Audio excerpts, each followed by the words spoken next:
This is day one of 2 days in Naples for my friend Suman. Suman is from India. Yes. Originally from what city? From Kolkata. Okay, and now living in? Mumbai. We're gonna spend a couple of days in Naples City, all the surroundings of Naples City, and at the end, Suman is gonna tell us what sights or what experience he enjoyed most of all. At the moment, we are in the Terme Stabbiane, so the main thermal baths of ancient Pompeii. I wanted to, my long cherished wish to come to Pompeii, and also to see the city all around. But I don't know how much we can do in a couple of days. And first things first, we have to admit, before coming here, we had a beer. Yeah, of course we did. And we had a local, I forgot the name. Sfogliatella, local cake. Local cake, amazing, nice cake. And then we had made some local sandwiches also, which we'll eat. So when you're in Pompeii, you'll be offered tourist guides in multiple languages.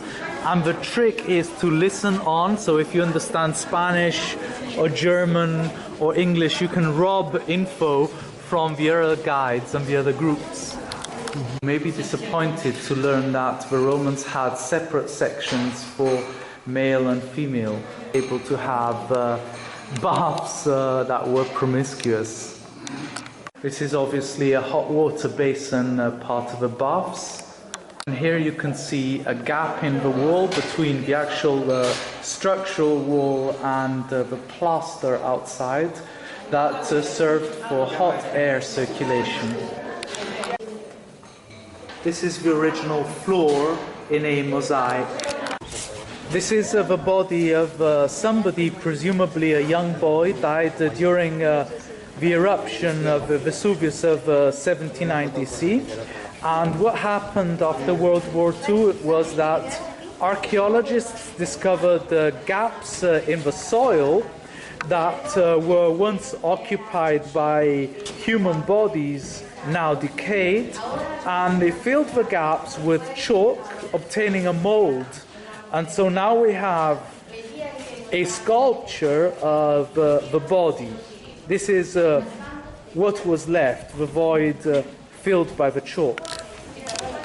You can see that the young victim was suffocating, so he was trying to protect his nose and his mouth from the gases. We're about to go into the Lupanare, which is the ancient Roman word for brothel, and you can see it's a highlight of Pompeii, a place that people are most curious to see.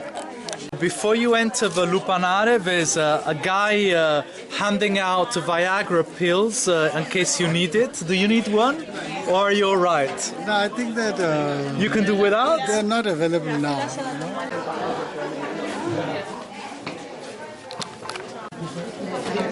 This is the doggy style room. This is a reverse cowgirl. So this is a signpost leading you to the brothel, and the guides here tell you not to stroke it because otherwise you'll ruin it. The other arrow to the brothel is even wet. Inside an Augustan temple, here we have the low relief representation of the sacrifice of a bull to the gods.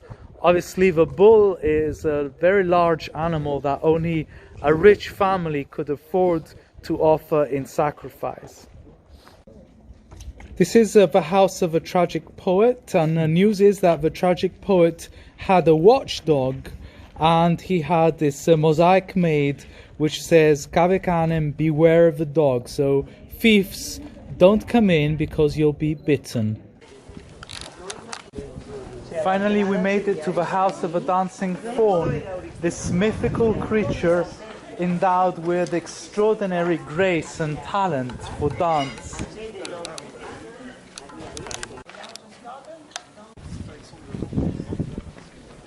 The highlight of the Dancing Fawn House is this mosaic. This is actually a copy, and the real item is at the Suman Museum of Naples. It's a picture of the Battle of Alexander. This is one of the local wine shops here in Pompeii. Unfortunately, it ran dry. We're out of wine. They were caught unawares by the eruption. There is a shrine dedicated to gods such as Bacchus and Dionysus, the gods most closely connected to the nectar of the vines. Suman, once a mild gentleman, has now changed in character, and because he's in the arena, he wants to fight. He wants to fight me, and I'm saying, no, Suman, I don't want to fight you. But he's feeling like a barbarian.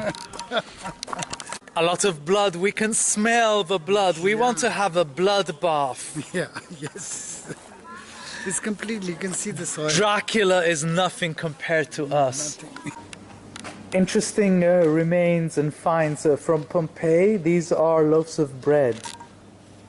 We are in the small theatre of Pompeii, and I have to ask Suman a question.